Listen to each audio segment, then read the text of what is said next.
After Griffith makes a powerful choice regarding power and ambition, how do Casca and Guts react? I discuss this and more in today's episode.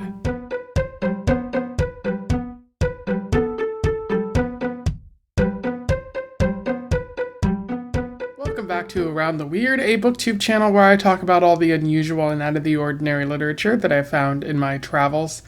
And I am once again talking about some manga that I read. I am back on that manga grind, talking about the only series that has really appealed to me in regards to manga this past year or so as I've been reading more manga.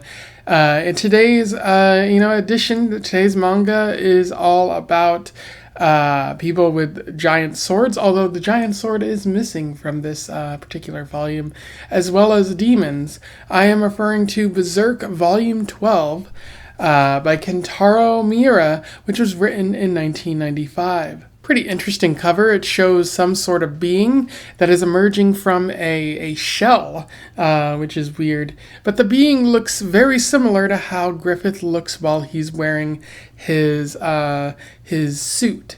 So this doesn't bode particularly well at the outset. But for those who don't know, Kentaro Miura was a Japanese writer who lived until 2019 thereabouts.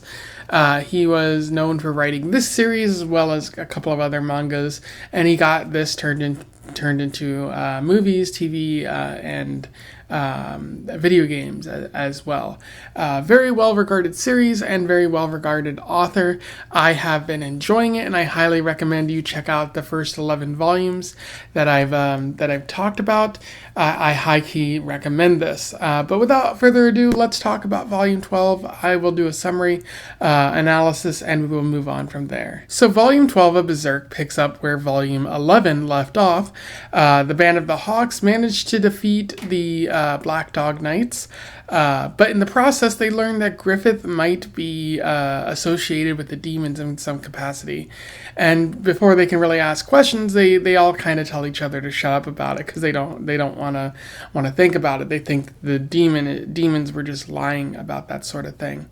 But the Band of the Hawk is further demoralized because the leader of the Black Dog Knights pretty much showed that Griffith was weak, can't wield a sword, can't really walk around, and his tongue has been cut out. So they don't really have a leader anymore. And many people are thinking of quitting. Guts is, but he was already thinking of that.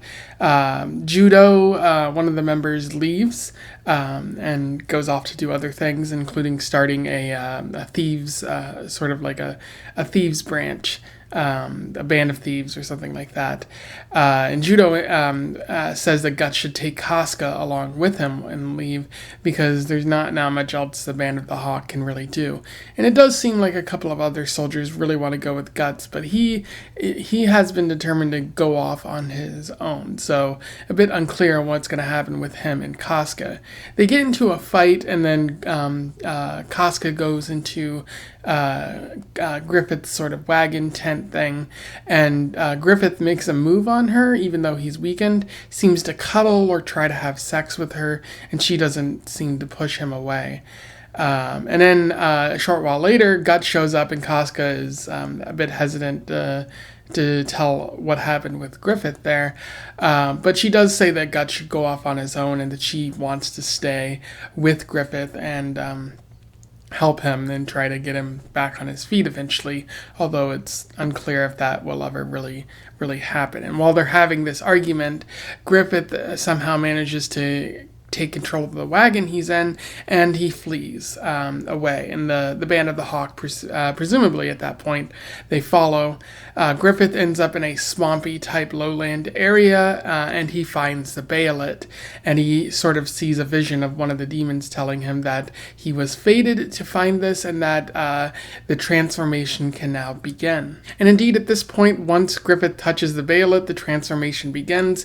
Guts manages to show up and tries to stop the transformation, a sort of like ray shines when he does that. So what's going to happen there remains to be seen. But at that point, a whole bunch of demons and the disciples show up, the disciples of the Godhand, who want Griffith to be a part of their order, or even lead their order in some capacity.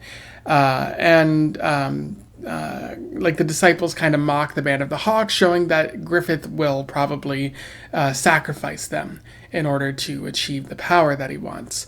And at that point, the demons are shown sort of inside Griffith's head.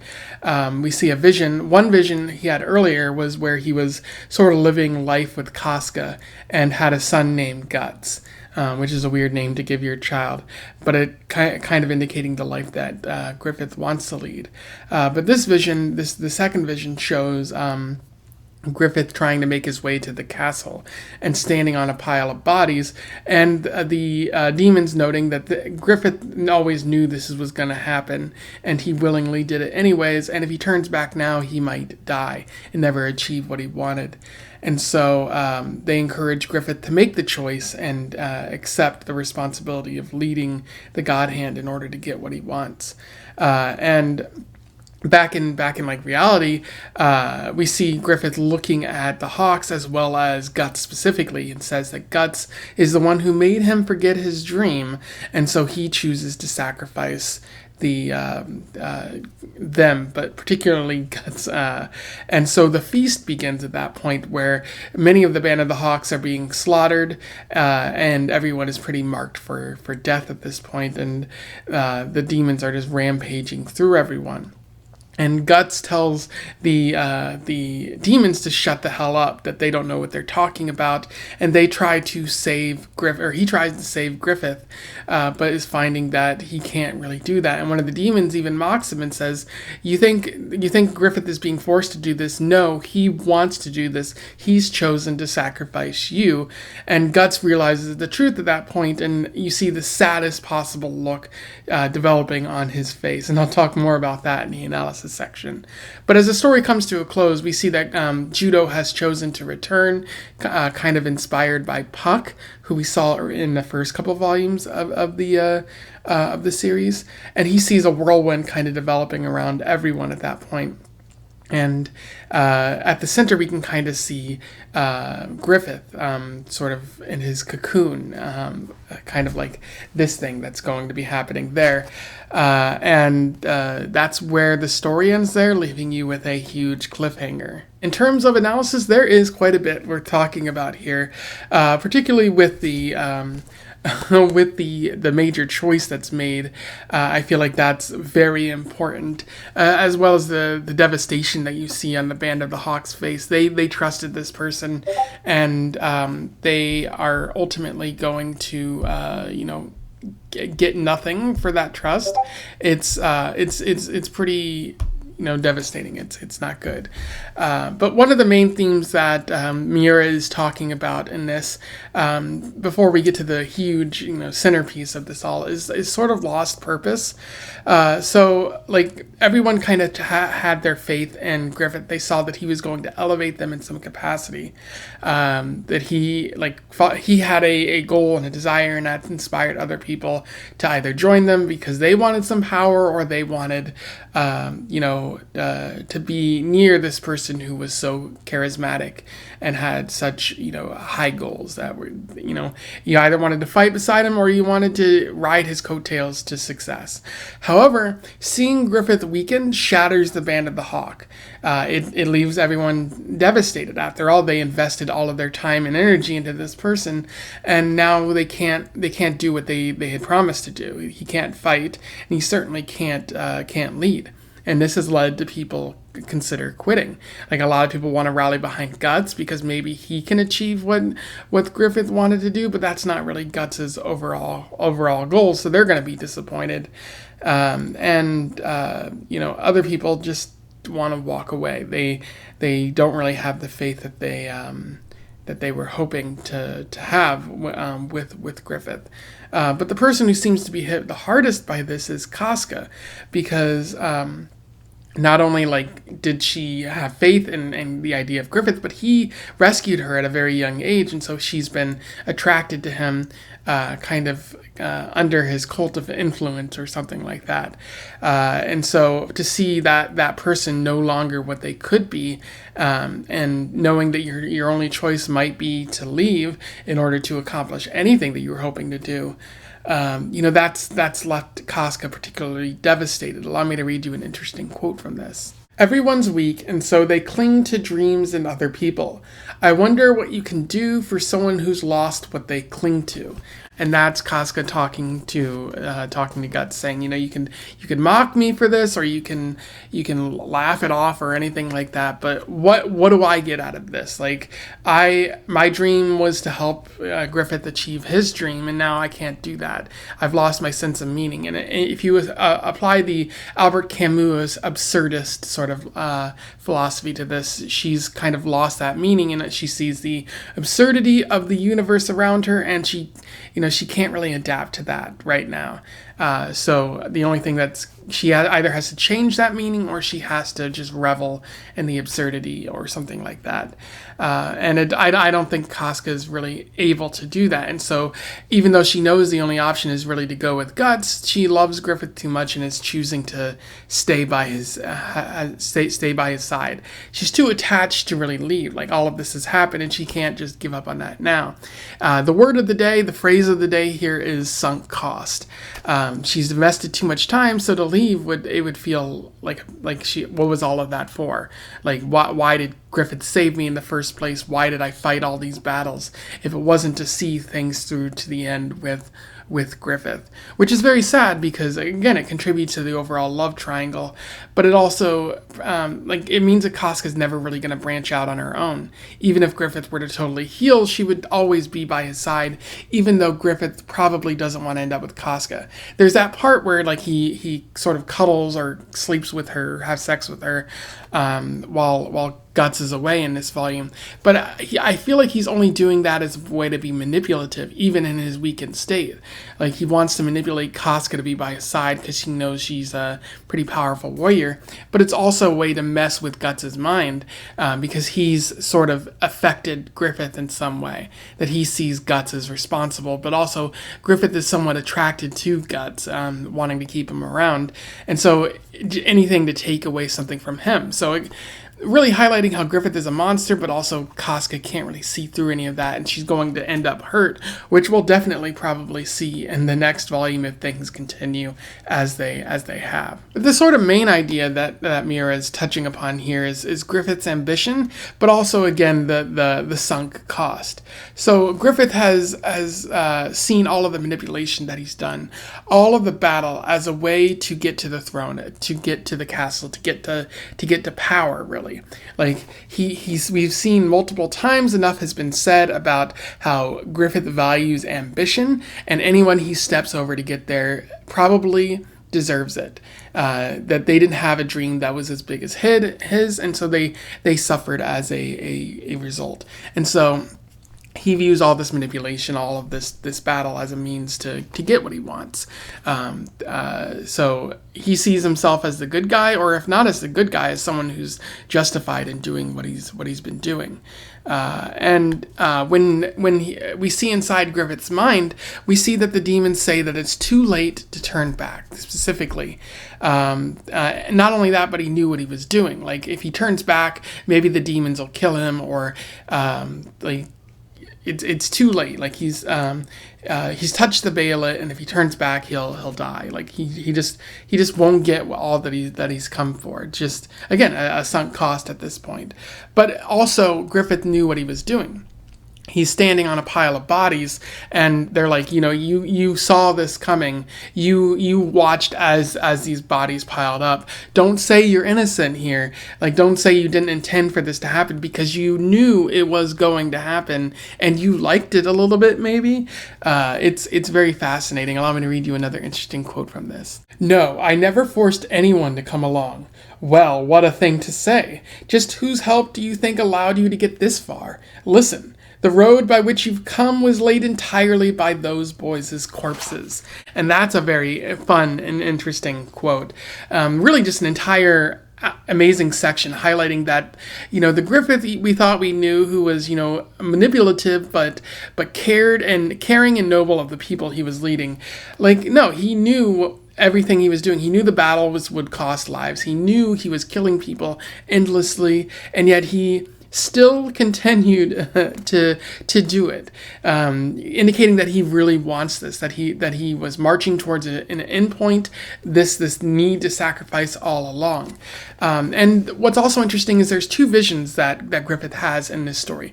The first is he's like talking with Casca in a parallel future or something like that, or maybe a parallel life where he's like married to her and they have a son named Guts, which is psycho. You could psychoanalyze that for days, but it's like clearly like a life that he wants to have. Where maybe he's not fighting, he's just, living peacefully and having a good life with a woman that he loves. And then he has a second vision, which is, again, the demons in his mind, having him stand on a pile of bodies, reaching for this castle, reaching for power. And I think it's interesting. I think what Miura is trying to highlight here is who Griffith wanted to be and who he actually is. He wanted to be just this noble person who fought for someone and loved them and had a good life. But what he turned out to actually be was this cold-hearted monster who killed and killed and killed and manipulated all for the sake of power. And now he's at a point where he has to make a decision, and the decision is kind of obvious. There's no question what he's going to choose, because after all, you made it this far. What's a little bit more? Why stop now at this point? And so that makes it interesting, because Griffith is not like those other people who sought the behelit before that we saw in previous volumes. We know who Griffith is. He's not a victim. He's made his choice. He's allied with the demons. Maybe he didn't know that in the past, but that's becoming quickly obvious now. And it's made even more obvious when he makes his choice, when he chooses to sacrifice the hawks and the feast begins. But what's again another really fascinating thing is not only does he sacrifice the hawks, but he looks directly at Guts, and the writing on the page says, "You are the one who made me forget my dream." Like, you are the one who took everything away from me. He blames Guts for his imprisonment, even though it was his choice, like his shenanigans that led to the imprisonment. Guts did not force him to try to sleep with the princess and do all kinds of manipulative evil things. Like, that was Griffith's own doing, but he still sees Guts as responsible because Guts demoralized him in the fight that took place between the two, so Guts could have his freedom, and just Guts' general presence forced him to think about other things, possibly his love for Guts in the first place. But he sees Guts as responsible, and so this sacrifice is like, yes, I will get what I want because you have led me astray. He does not want to sort of accept the responsibility. And if anyone is the victim here, besides obviously Casca, it's also Guts, because he tries to save Griffith in the only way he knows how, telling the demons to shut the hell up, which is funny, but also being like, oh, you think you're so powerful, you're doing all this chanting, shut up and let me fight you. And even when he's trying to pull Griffith out of this metamorphosis, out of this trance that he's in, a demon pops up and is like, Griffith chose this, right? No one's making him do this. Like, he wants to sacrifice you. He does not like you as much as you think. And that's such a huge betrayal for Guts right there, for someone who's gone through that sort of betrayal in the past. It must be devastating for him. It's certainly not going to lead him to trust others in the future. These next couple volumes are going to be pretty painful. It's going to be pretty emotionally laced. After all, consider what would happen or how you would feel if someone you thought was like a great, personally close friend suddenly betrays you, all for the sake of power or money or something like personal gain or something like that. It would be devastating. And Miura is such a great writer and an artist for being able to portray that hurt, or for being able to show that hurt on Guts' face, but also just making it very palatable and what we've seen go on. Like, Griffith worked with these people. They were brothers and sisters in arms, and he's just thrown that away for power. It's kind of disgusting. And the last thing I'll note is this art is cool as hell. I've said before that the art kind of resembles that of a Renaissance painting, but this is kind of a reverse Renaissance painting at times, especially near the end, where like you see a whole bunch of demons on screen, and like they're all vying for control of Griffith, and also like tearing apart the Band of the Hawks, which is awful. Kind of harrowing to watch, but very fascinating to experience this type of writing and this type of art. Anyway, those are my thoughts on Berserk Volume 12. Amazing, just great addition in this overall series. Highly recommend that you read this series at this point, but I'll also say this was emotionally devastating because of the hurt that Guts feels, even briefly, near the end of this volume, and the choices that are made, that you're like, oh wow, that's kind of awful, but this was only ever going to be the choice, not only because we saw what happened in previous volumes with Griffith already being part of the Godhand, but just in general, like the choices Griffiths make, these are not the choices a decent human being would make. And it's clear that Griffith always wanted this power and was always going to sell out the Band of the Hawk if need be. So that is unfortunate. But it's great writing and great art, I'll say. So definitely worth checking out. If you have anything to say about my review here, let me know in the comments below. Otherwise, don't forget to like, share, and subscribe so that more people can find out about Berserk or this author if they don't already know. Also join the Discord if you want to have further conversations about this or other forms of media. And until then, I wish you the best of luck in your weird and demon deal-making travels. Farewell.